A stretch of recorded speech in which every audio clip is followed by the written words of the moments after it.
Ayan, simpleng hapunan ni Amo. Ipiprito yung minced pork tsaka itlog. Tapos ito, stir fries lang natin yung pechay.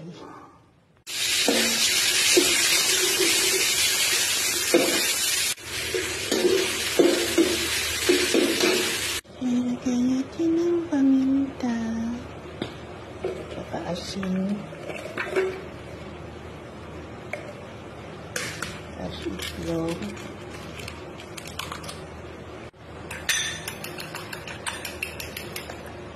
So, ayan, ibalik natin sa kawali. So, ito.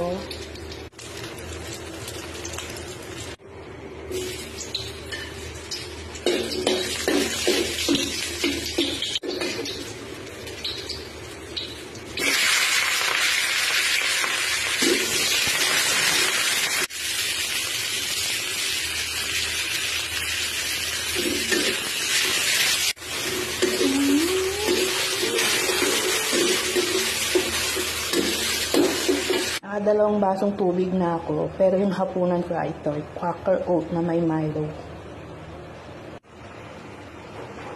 Yan, simpleng dinner ni Amo. So, ayan guys, tapos na. Solve na yung hapunan. Pwede na ulit tayong dumutdot. Ay, humarot.